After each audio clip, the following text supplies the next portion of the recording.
Faire fortune en bourse et devenir millionnaire, voire milliardaire, c'est tout à fait possible, mais pas donné à tout le monde. Et si tu pouvais avoir 5 conseils de la part de Warren Buffett, qu'en ferais-tu? Écoute attentivement, car l'un d'entre eux pourront sans doute bouleverser ta vie.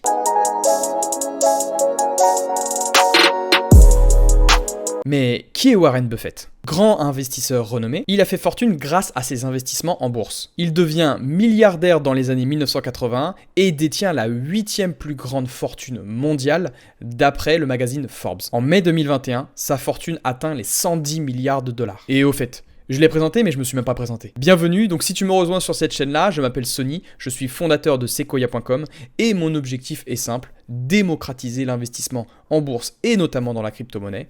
Donc si tu veux même jeter un œil sur Sequoia.com, tu peux aller voir, je t'attendrai directement et je répondrai très vite à tes messages. Bref, revenons sur le personnage clé de ce sujet, Warren Buffett. Pourquoi est-il si connu que ça auprès des grands investisseurs du monde? Surnommé l'oracle d'Omaha, Warren Buffett est une figure iconique des marchés financiers. Sa célébrité vient de sa longévité sur ses performances en bourse. Retournons en arrière lorsqu'il était jeune. En 1958, ce qu'il faut savoir, c'est que Warren Buffett possédait déjà un portefeuille boursier, mais générait de l'argent avec les sommes de ses amis, de sa famille et certaines de ses connaissances. Dès 1969, ses investissements détrônent les performances du S&P 500 et du Dow Jones en réalisant des performances de plus de 30% en moyenne par an. Simple rappel, la performance moyenne du S&P 500 tourne autour de 7 à 11% par an. Cependant, Warren Buffett, ce n'est pas seulement Buffett. Il possède son conglomérat et sa société d'investissement Berkshire Hathaway, dirigée avec son acolyte Charlie Munger. Pour te représenter ce que pèse Berkshire Hathaway dans le monde boursier, c'est plus de 600 milliards de dollars de capitalisation boursière. Bref, de quoi faire trembler Wall Street.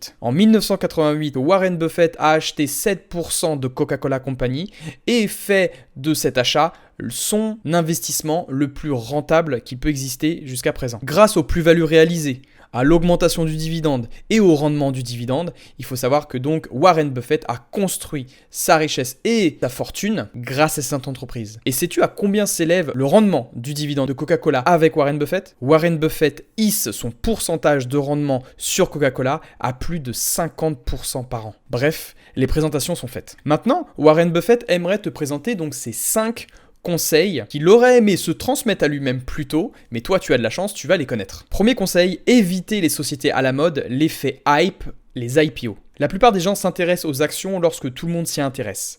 Le moment d'être intéressé est quand personne d'autre ne l'est. Vous ne pouvez pas acheter ce qui est en vue et réussir. Alors si tu ne sais pas ce que c'est les IPO, c'est tout simplement des entreprises qui s'introduisent, d'accord, en bourse. Lorsqu'elles s'introduisent en bourse, il y a beaucoup de bruit, beaucoup de nouvelles par rapport à cette action.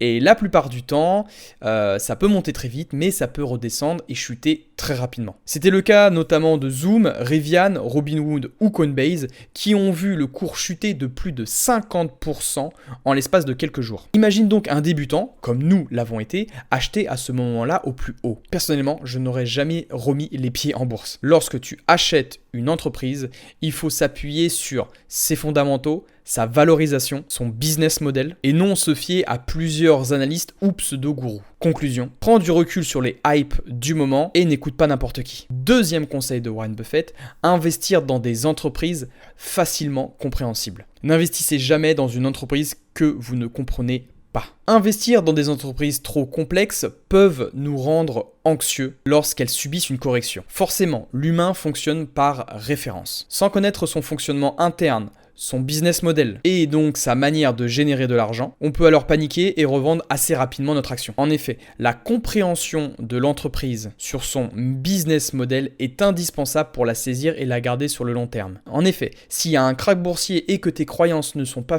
suffisamment forte sur l'entreprise, il y a des chances alors que tu fasses une grosse erreur et que tu paniques et que tu revends ton action très rapidement. Il existe beaucoup trop d'entreprises en bourse. Il est alors essentiel de choisir la bonne et de sélectionner celle que nous comprenons le plus. Simple exemple, il faut que tu puisses l'expliquer à un enfant de 5 ans, grosso modo. Peter Lynch, un célèbre investisseur, a aussi souligné quelque chose. N'investissez jamais dans une idée que vous ne pouvez pas illustrer avec un crayon. Conclusion, fais simple. Troisième conseil, avant de passer à la suite, plante un gros pouce bleu et abonne-toi à la chaîne de Sequoia.com, ça permettra donc de soutenir le travail qui a été fourni. Donc revenons sur le troisième conseil, investir sur soi-même. Le meilleur investissement que vous puissiez faire est dans vos propres capacités. Beaucoup trop d'argent ont été perdus en bourse par des gens qui n'ont pas été formés, qui se sont lancés sans ligne directive, sans formation, sans connaissance, ni chemin à suivre. Souvent, ces jeunes investisseurs, comme nous l'avons été, vont et risquent de repartir très vite bredouille, en perdant la totalité de leurs fonds. En ce sens, Warren Buffett insiste sur la pertinence et l'importance de se former et de s'éduquer financièrement pour éviter de répéter les mêmes erreurs sur le long terme. Et donc à travers cela, tu peux te former à travers des vidéos, à travers des livres, à travers des journaux, des articles de blog. Comme je le répète régulièrement sur ma chaîne et sur mon compte Instagram, il est important que tu fondes et que tu construises une expérience boursière. Une expérience boursière, qu'est-ce que c'est ?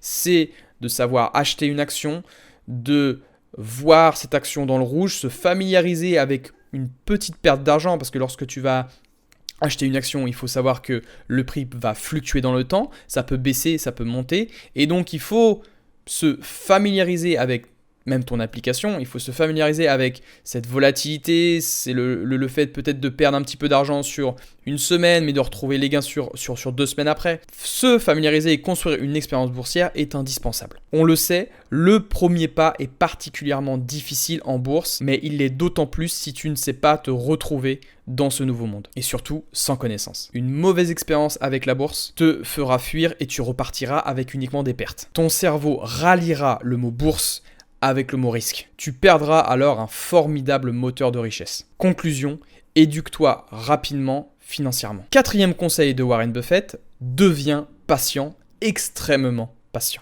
N'achetez que ce que vous seriez parfaitement heureux de conserver si le marché fermait pendant 10 ans. Les études le démontrent. Plus tu conserveras tes actions sur le long terme, plus le risque de perte diminue. Alors je sais, ce graphique s'appuie sur les données du S&P 500, mais c'est pour t'en montrer les conséquences et l'impact du long terme sur tes investissements. Toutefois, il est difficile de rester serein avec tout un tas d'informations alarmistes. En effet, il y a beaucoup de lanceurs d'alerte sur les réseaux sociaux. À trop écouter ces bruits, vous pouvez être influencé et vendre assez rapidement votre action. Souvenez-vous que le marché boursier est maniaque dépressif. Warren Buffett le mentionne très bien.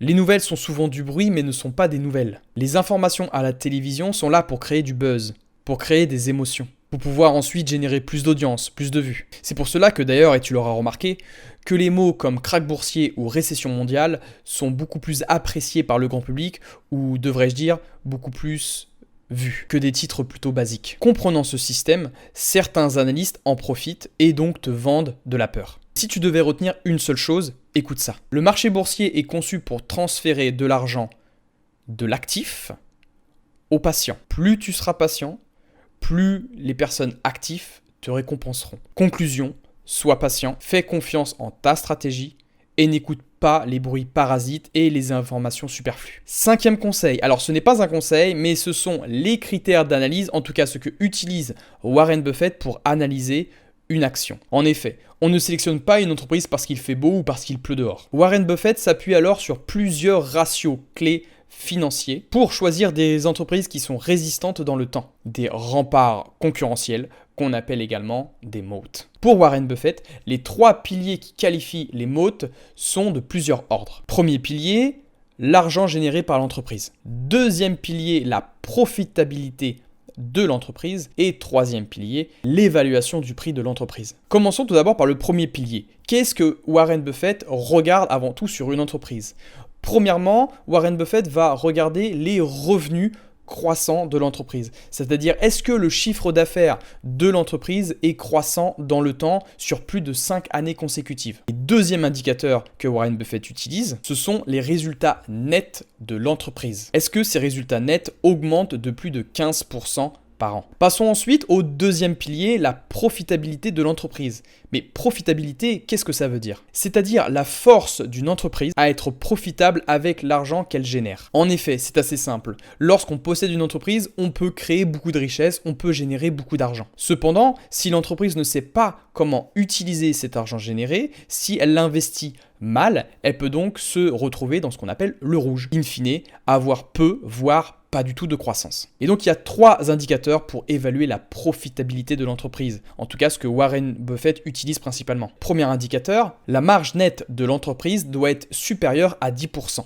Mais là, tu vas me dire, mais Sony, ça correspond à quoi la marge nette? Eh bien, ça correspond tout simplement au résultat net sur le chiffre d'affaires de l'entreprise. Deuxième indicateur, un peu plus compliqué, c'est la rentabilité des capitaux propres, qu'on appelle aussi le ROIC. Et ce rendement des capitaux propres doit être supérieur à 14%. Et là, tu vas sûrement me demander, Sony, c'est quoi le rendement des capitaux propres? C'est tout simplement la capacité de l'entreprise à générer des profits à partir de ses capitaux. Pour faire simple et pour interpréter cet indicateur, si l'entreprise est supérieure à 0% de rendement sur les capitaux propres, donc supérieur à 0%, alors on constate que l'entreprise parvient à générer de la richesse avec ses capitaux propres. Exemple avec une entreprise que j'adore et que j'affectionne particulièrement, c'est Best Buy. Best Buy a un rendement sur les capitaux propres de plus de 64%. Et indicateur numéro 3, l'endettement. L'endettement sur ses capitaux propres doit être inférieur à 80%. Alors, je ne vais pas passer trop de temps sur l'endettement, c'est tout simplement savoir si l'entreprise est endettée sur ses capitaux propres. Reprenons l'entreprise Best Buy. Best Buy est endettée à hauteur de 40% de ses capitaux propres, ce qui est relativement très faible. Troisième pilier investisseur, c'est l'évaluation du prix. L'évaluation du prix de quoi? De l'action. Et donc c'est là que la stratégie value prend tout son sens, c'est la stratégie de Warren Buffett. L'objectif est simplement de savoir si l'action est vendue à un bon prix. L'indicateur roi est fortement utilisé et simplement le PER, le Price Earning Ratio. Cet indicateur, le PER, est là simplement pour déterminer la cherté d'une action. Le PER est notamment intéressant lorsqu'on décide de comparer les entreprises entre elles, mais notamment de comparer l'entreprise par rapport au PER du marché global, comme par exemple le SP 500. Pour Warren Buffett, le PER doit être inférieur au marché global, donc au SP 500, mais également par rapport au secteur. Reprenons encore et toujours notre entreprise Best Buy. Best Buy donc est évalué à 9,47 fois ses bénéfices, c'est-à-dire que nous sommes prêts à payer donc l'action 9 fois supérieure par rapport à ses bénéfices. Et donc la moyenne du secteur donc de Best Buy évolue donc dans les biens de consommation. Ce secteur se rapproche d'environ des 11,58 fois leurs bénéfices. Tandis que le SP 500 tourne autour des 25,25 fois ses bénéfices. Donc Best Buy est bien inférieur au secteur et au marché global. Investisseurs, les 5 conseils de Warren Buffett ont été dits, ont été soulignés. Maintenant, à toi de faire tes propres recherches, à toi de t'inspirer de ces conseils pour enfin te lancer dans tes premiers investissements. Si tu as peur et tu n'as pas encore de stratégie bien fondée par rapport à ce que Warren Buffett t'a souligné, tu peux me rejoindre sur sequoien.com. Je propose des formations pour t'accompagner et pour te guider, d'accord? Ce ne sont en aucun cas des conseils en investissement, mais juste du contenu éducatif et pédagogique. Et je suis là pour t'accompagner de A à Z dans tes premiers investissements et à construire une première stratégie, cette première stratégie des revenus passifs, notamment avec les actions à dividendes. Si tu veux générer un nouveau revenu, un nouveau salaire avec simplement tes dividendes, et cette formation de dividendes d'évolution est faite pour toi. Investisseur, j'espère que cette vidéo t'aura plu. N'oublie pas, laisse un gros pouce bleu et abonne-toi également à cette chaîne YouTube. On se retrouve de l'autre côté. Je te souhaite beaucoup de rendement et beaucoup de croissance sur ton portefeuille. À très bientôt.